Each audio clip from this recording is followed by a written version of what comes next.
a true honor to be here today. I am filling in for the wonderful Ann Powers, and while I am definitely not Ann, I am honored to share some questions that she brainstormed for this panel. So I'll do my best to fill Ann's very large shoes. We're here for the double helix of song and poetry, two forms intertwined. In ancient times, every poem was a song. But in the contemporary world, song lyrics and poems are separate art forms with different formal structures and effects. Introductions of all our panelists, and then we'll just jump right into it after that. Paul Muldoon is one of the most significant poetic voices of our times. His work, as the Poetry Foundation puts it, is playful but serious, elusive but direct, and innovative but traditional. Muldoon is the author of many acclaimed volumes of poetry, including 2002's Pulitzer Prize-winning Moist Sand and Gravel, and is a longtime Princeton professor and a former poetry editor at The New Yorker.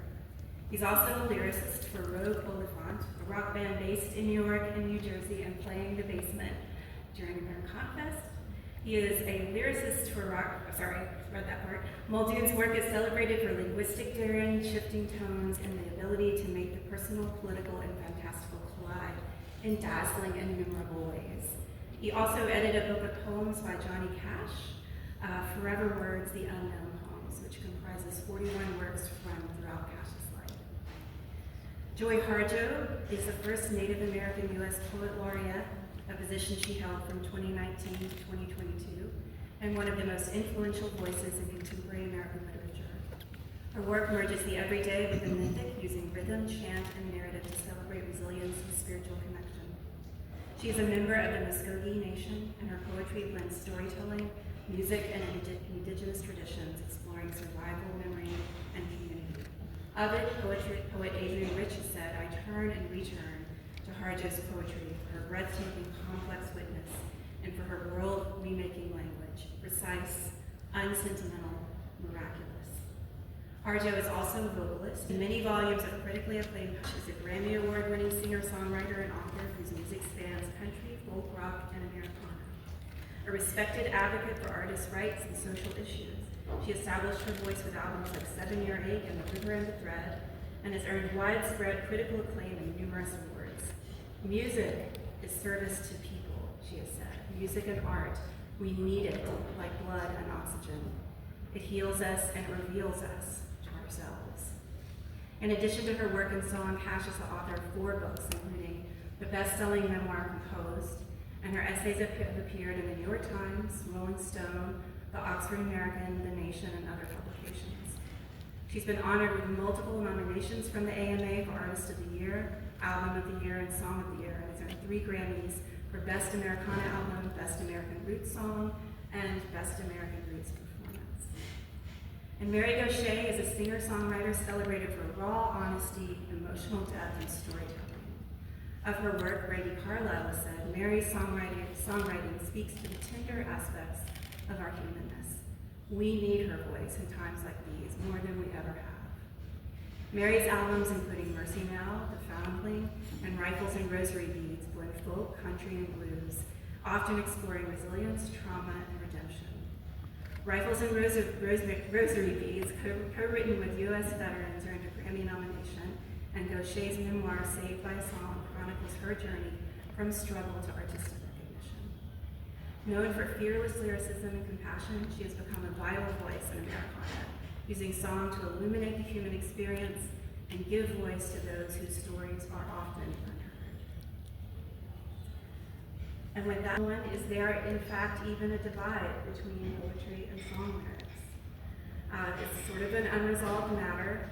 In 1960, Richard Goldstein published his famous anthology, The Poetry of Rock. And ever since then, many artists and fans have held up the idea that lyrics are poetry. And others would say that to call song lyrics poetry is pretentious and underestimates the distinct value of lyrics. So I'd love to hear how each of you falls within this argument, or if you think it's specious altogether.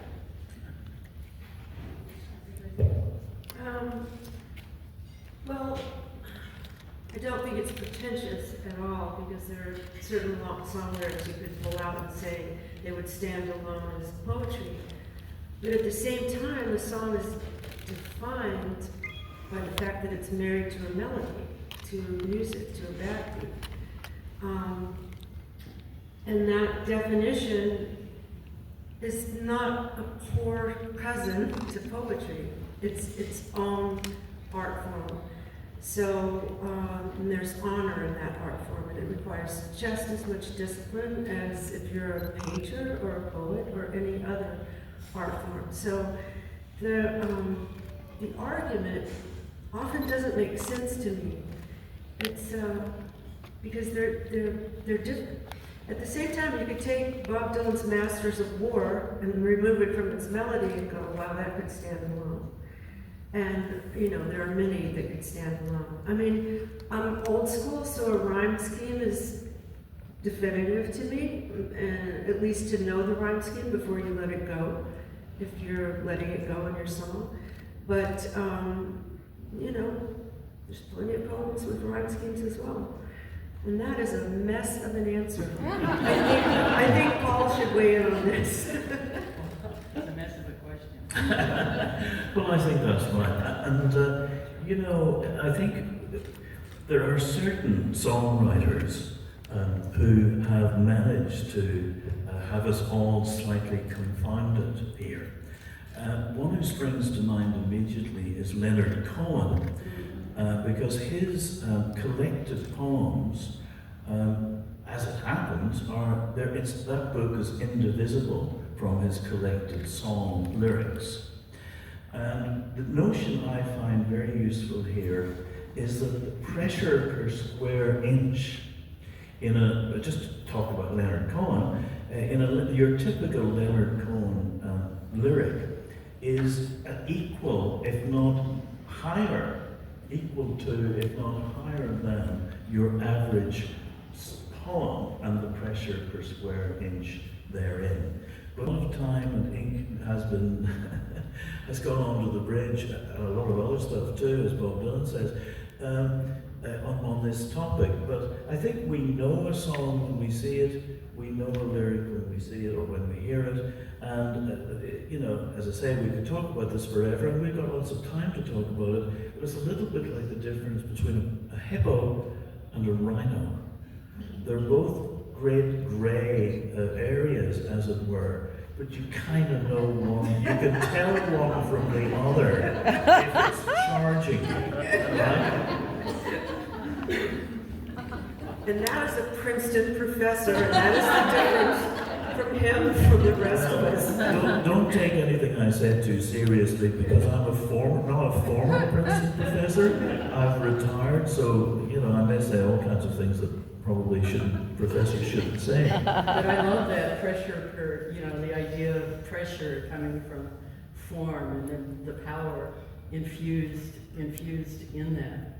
So this morning I ran into Joe Henry 3 times since I've been here. He says hello to everyone. And we were talking about this. I was telling him what we were up to, and he says, this is how he says, when I write, the difference when I'm writing it, I know something is going to be a poem versus a song lyric, which is, of course, a kind of poetry, by the word taste in my mouth. and that stayed with me, as well as the story about an exploding jukebox on fire, which I can't get out of my mind. But it's like that. I mean, I came to poetry through songwriting, through my mother, who used to write songs before she had 4 children and we had all the best country swing musicians in our house playing. And to me, poetry has always been about dancing with my mother in the kitchen.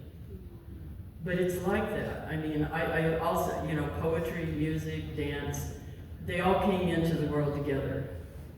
They don't like...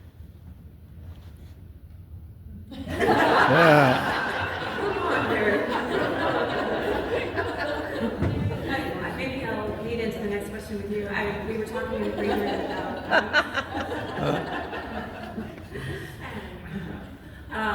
about songs that we have always thought of as poems, or maybe poems that we've thought of as songs, or like when we read them on the page, they suggest a song to us. I wonder for y'all, would you say that there are songs that you came to maybe early in life or maybe recently that you felt like poetry to you, or vice versa?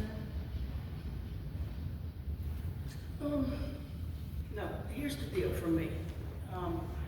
Of all the things to argue about today, this was really high level.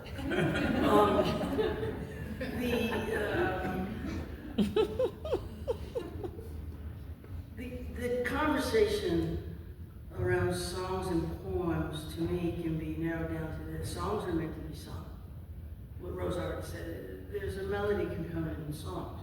And poems, of course, can be sung, but melody in and of itself is an art form. So it's in addition to the words, you have to be able to construct a melody to have a song succeed in a way that you want it to. Of course, poems are meant to be recited oftentimes too, and sometimes poems are meant to be sung, but songs are always meant to be sung. Right. So that's kind of a definitive thing. I forgot your question now that I'm actually No pun intended. The question was what? I'm sorry. Is there a song that for you, maybe early in life, or maybe it comes back to you early, that just the lyrics themselves kind of achieve something on the page, perhaps? Tens of thousands of poetic lyrics. That's the songs I like.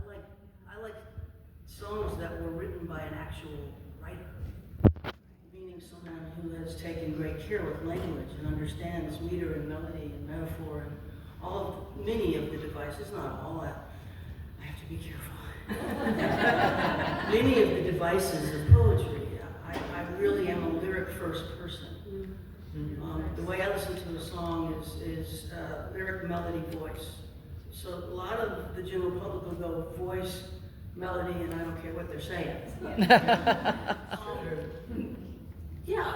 Or they'll go, show me your ass, voice, melody, and I don't care what they're saying. I'm lyric first always. I'm listening to the words, and so for me it's almost a requirement that a lyric have some poetic movement in it. I don't want it to be a direct reading of a diary or everything is literal. To me, that's a wasted opportunity in a song. So there's tens of thousands of songs that have poetic language that I adore. And most of them were written by Bob Dylan, but of course Leonard Cohen, of course Joni Mitchell, of course Bruce Springsteen, of course all of the great artists in our genre that we could go on and on about that are masters of the word, of the sung and spoken and written word. That's what's interesting to me.